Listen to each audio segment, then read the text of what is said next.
बिस्मिल्लाहिर्रहमानिर्रहीम, अस्सलाम वालेकुम। खित्ते के हालात इतने ज़्यादा ख़राब हो रहे हैं, आप अंदाज़ा इस बात से लगा सकते हैं कि चंद दिन पहले जनरल बाजवा ने कोर कमांडर कॉन्फ्रेंस के अंदर कहा, तमाम अपने जितने कोर कमांडर थे और जितने सोल्जर से उनको पैगाम दिया कि देखिए मादरे वतन की हिफाजत का वक्त आ चुका है। दुश्मन आपके सर पर आकर खड़ा है और अब आपको जवाब देना है और आप तैयार रहें वतन के दिफा के लिए। जनरल बाजवा आम रूटीन के अंदर इस तरह की गुफ्तगू नहीं करते और ना आम रूटीन के अंदर कोई भी पाकिस्तान का आर्मी चीफ इस तरह की गुफ्तगू करता है कि मादरे वतन के दिफा का वक्त आ चुका है। अब ये वो मामला था कि जब चाइना ने अपना आखिरी बैच भेज दिया गुड्स का। अब ये देखिए कि चाइना ने पाकिस्तान के आर्मी चीफ के बयान के बाद चाइना के अंदर सेंट्रल मिलिट्री कमीशन की मीटिंग हुई और इस मीटिंग के अंदर चाइना के प्रेसिडेंट शी जिनपिंग आए और उन्होंने आकर अपने सोल्जर्स, आर्मी और इन सबको, पहले तो उन्होंने एक दफ़ा मीटिंग हुई थी तो ये बात कही थी कि आप पूरी तरह अलर्ट रहें। उनकी एयरफोर्स, उनकी नेवी और उनकी ग्राउंड फोर्स, रॉकेट फोर्स, सबको कहा था कि आप रेड अलर्ट रहें। मज़ीद डिस्कस करने से पहले इस वीडियो को लाइक करें, हकीकत टीवी को सब्सक्राइब करें और बेल आइकन पर ज़रूर क्लिक करें। लेकिन अब उन्होंने आकर जो बात की है, इससे आप अंदाज़ा कर लें लड़ाई किस तरफ जा रही है। उन्होंने आकर कहा है कि तमाम की तमाम जितनी मिलिट्री फोर्सेस है वो जंग जीतने के लिए तैयार रहें। यानी जंग जीतने के लिए तैयार रहने का मतलब ये है कि आपने जंग की तैयारी तो आपने कर ली है, अब जीतने के लिए आप ट्रेनिंग करें, अपने आप को इम्प्रूव करें। वक्त हमारे पास कम है, हालात खित्ते के बहुत ज़्यादा ख़राब हो रहे हैं और आपने जल्द अज जल्द अपने आप को विनिंग पोजीशन पर लेकर आना है और पूरे का पूरा फोकस आपका जंग जीतने पर होना चाहिए। ये जरा वर्ड्स को आपने समझना है। देखिए आम रूटीन के अंदर जब आप गुफ्तगू करते हैं तो आप कहते हैं कि आप तमाम चीज़ें छोड़ दें, जंग पर फोकस करें। आम रूटीन के अंदर बात होती है तैयार रहें, अलर्ट रहें। लेकिन यहां पर उन्होंने बात की है कि विनिंग पोजीशन में आपको आना है। इसका मतलब है कि जंग तो सर पर आकर खड़ी है, जंग की तैयारियां हो चुकी है। अब अगला स्टेप उनको बता रहे हैं कि आपने कॉम्बैट ट्रेनिंग करनी है, आप इंप्रूव करें और अपना फोकस जो है वो जंग जीतने पर करें। ये बात उन्होंने तब की है जब उन्होंने लास्ट बैच रवाना कर दिया और फिर जनरल बाजवा ने बात की। ये चीज़ों को आपको समझना है। देखिए एक दफ़ा सोल्जर चला जाता है तो उसके बाद आप उसको ये नहीं कहते कि जंग की तैयारी करे, जंग के महाज पर, आप फिर उसको कहते विन, यानी विनिंग पोजीशन में तुम होना चाहिए, इसको जीत कर आना। इंडिया की इंटेलिजेंस एजेंसी की एक रिपोर्ट है जो कि बहुत ही ज्यादा उनको लगता है कि खतरनाक है। पाकिस्तान के लिए तो ये खुशाइंद हो सकती है। ये रिपोर्ट अभी तक मंजर आम पर कहीं नहीं आई। इंडिया की इंटेलिजेंस एजेंसियां कहती हैं कि पाकिस्तान इस वक्त बहुत अगली पोजीशन पर कुछ तैयारी कर रहा है जिसका हमें इदराक नहीं है। अब वो कहती हैं कि चाइना का ये ख्याल है कि अगर पाकिस्तान अपने जो आज़ाद कश्मीर वाली साइड है इससे थोड़ा सा आगे निकल जाता है अपनी फौजों और एयरफोर्स के साथ और जाकर वो जम्मू और कश्मीर जो इंडिया के पास है वहाँ से कुछ इलाके पर कब्जा कर लेता है तो उसके बाद चाइना पूरी तरह लद्दाख और दूसरी जगहों पर हमला कर देगा। इससे चाइना स्ट्रॉन्ग पोजीशन में आ जाएगा और पाकिस्तान अगर कुछ इलाकों पर कब्जा कर लेता है तो फिर चाइना का सी पैक जो असल में गिलगित बल्तिस्तान वाली साइड है वो सिक्योर हो जाएगा।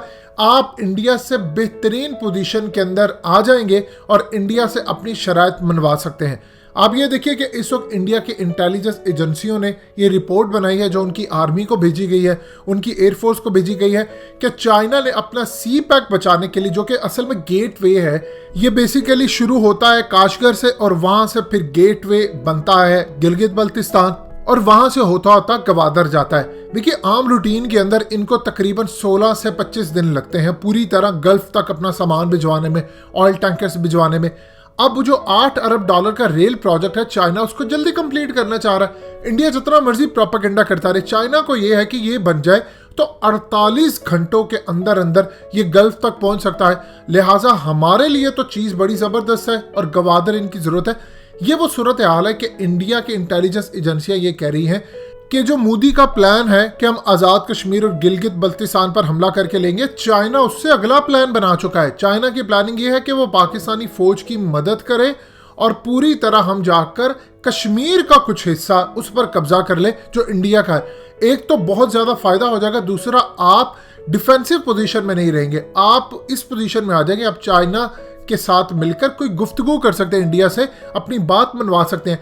उस सूरत हाल के अंदर एक और चीज इंडिया की इंटेलिजेंस एजेंसियां कहती हैं कि उनको खदशा ये है कि करीबन 15,000 के करीब चाइना के फौजी गिलगित बल्तिस्तान में पोजीशन लेकर बैठे हैं पाकिस्तान की फौज के साथ। ये उनकी जो अभी तक रिपोर्ट है उसके मुताबिक वो ये कहते हैं कि पोजीशन लेकर बैठे हैं। उनके J-20 पाकिस्तान में मौजूद है। पाकिस्तान ने अपनी फौजों को पूरी तरह अलर्ट रखा है। इस सूरत हाल के अंदर मोदी ने जो बार बार जाकर यूनाइटेड नेशन के सिक्योरिटी काउंसिल को खत लिखा है और जो उनको कहा है कि मुझ पर बहुत ज़्यादा प्रेशर है और मैं जाकर पाकिस्तान पर किसी भी वक्त हमला कर सकता हूँ, ये ना हो कि बुरी तरह हमें मुंह की खानी पड़े। देखिए, एक चीज़ ध्यान में रखिएगा, चाइना के जो प्रेसिडेंट है, इन्होंने जब आए वो तो एक अलग बात है। 2015 के बाद इन्होंने एक काम शुरू किया था। इन्होंने पूरी तरह अपनी एयरफोर्स को, अपनी रॉकेट फोर्स को, नेवी, हर चीज़ को इन्होंने कहा था कि आप जंग की तैयारी करें। और उन्होंने जो अपनी फोर्सेस को टाइम दिया हुआ था कि 2021 से लेकर 2023-24 तक, ये वो साल है जब आपको किसी भी वक्त जंग करनी पड़ सकती है। यानी आप जरा अंदाजा कर ले उनका लेवल क्या। उनके थिंक टैंक्स ने रिपोर्ट बनाई थी, उन्होंने तैयारी उसकी की। अब वो इस पोजीशन में आ गए। आज से पहले चाइना के सदर ये बयान नहीं देते कि आप जंग अब जीतने की तैयारी करें। पहले वो कहते थे जंग की तैयारी करें, फिर उन्होंने कहा आप अलर्ट रहें, अब उन्होंने कहा कि आप जंग जीतने की तैयारी करें। इसका मतलब है जंग तो पक्की है, अब लड़ाई होने जा रही है। इस सूरत हाल में इनके पास सारे हथियार हैं। इंडिया को खदशा एक ही चीज़ का खाई जाता है कि डायरेक्ट एनर्जी वेपन्स हैं और ये तमाम चीज़ें। याद रखिएगा, बैका एग्रीमेंट साइन होने के बाद अभी तो पावरफुल जो डिवाइसेस अब इंस्टॉल करना, ये चीज़ें, इस पर कुछ वक्त लगेगा। लेकिन अगर इंडिया लड़ाई लड़ता है और पाकिस्तान और इंडिया की लड़ाई हो जाती है तो याद रखिएगा ये 27 फरवरी वाला वाक़या नहीं होने वाला इस दफ़ा। यानी कि पाकिस्तान उनका मार रहा है और जाकर हम उनको धबड़दूज करके आए हैं, तो बीच में रशिया कूद पड़ा है, तुर्की कूद पड़ा है, अरब ममालिक कूद पड़े हैं, अमेरिका कूद पड़ा है, इवन के बैकडोर पर चाइना भी कूद पड़ा। अब मामला है बड़ा डिफरेंट। अगर जंग होती है तो इस जंग को बढ़ाया जाएगा, अगले लेवल पर ले जाया जाएगा।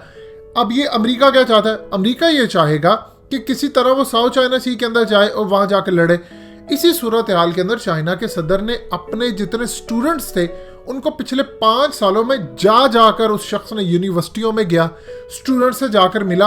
अगर चाइना का सदर, जो कि मुतवक्का सुपर पावर है अगली, वो जाकर अपने स्टूडेंट्स को जाकर कहे कि देखो तुम्हें हर चीज़ की फैसिलिटी मिलेगी, कमाने की फैसिलिटी और परेशानी नहीं होनी चाहिए, हम तुम्हारा पूरा ख्याल रखेंगे, लेकिन हमें तुम अमेरिका समेत दुनिया की बड़ी बड़ी टेक्नोलॉजी से अच्छे हथियार बनाकर दो, दिन रात एक करो, क्योंकि हमारे पास वक्त कम है, हमें एडवांस टेक्नोलॉजी लेनी है। जब स्टूडेंट्स को आकर उसका सदर ये बात करेगा तो आप बताइए कौन सा स्टूडेंट है वो दिल लगाकर काम नहीं करेगा। और वहां पर चूंकि रट्टा सिस्टम नहीं है, उनको पता है, चाइनीज को एक चीज पता है। देखिए, पाकिस्तान की कहीं ना कहीं बहुत ज़्यादा हमारी चीज़ें मुश्तरक होती हैं बांग्लादेश के साथ, हमारी कहीं ना कहीं ज़ुबान बहुत ज़्यादा मुश्तरक है बांग्लादेशियों के साथ, इंडिया के साथ हमारा कल्चर कुछ ना कुछ जाकर मिलता है। बावजूद इसके कि 2 नेशन थ्योरी बहुत वाज़ेह है, वो ज़बरदस्त है, लेकिन कुछ लैंग्वेज, आदात, चीज़ें मिलती हैं। चाइनीज़ वाहिद कौम है जिनकी पूरी दुनिया के अंदर एक अलग पहचान है। यानी आप देख लें, अगर पाकिस्तानी या इंडियन किसी जगह पर जा रहे हो बाहर, तो गोरे को थोड़ी सी परेशानी होती है समझने में ये पाकिस्तानी है या इंडियन है। या कभी कभार आप ये देख लें कि नेपाली में भी फ़र्क करना कभी कभार मुश्किल होता है, क्योंकि कुछ ऐसे लोग हैं वहाँ पर उनकी भी शक्लें मिलती हैं, बहुत सारों की तो अलग आइडेंटिटी है। लेकिन चाइनीज़ आप कहीं जा रहे हो तो गोरा उसको पहचान लेता है, अच्छा ये चाइनीज़ होटल है, ये चाइनीज़ लोग हैं। वो कहीं जासूस बन के भी नहीं जा सकते, क्योंकि वो पूरी तरह उनको आइडेंटिफाई कर लिया जाता है। लिहाजा इस सूरत हाल में उन्होंने मेहनत की अलग पहचान बनाई।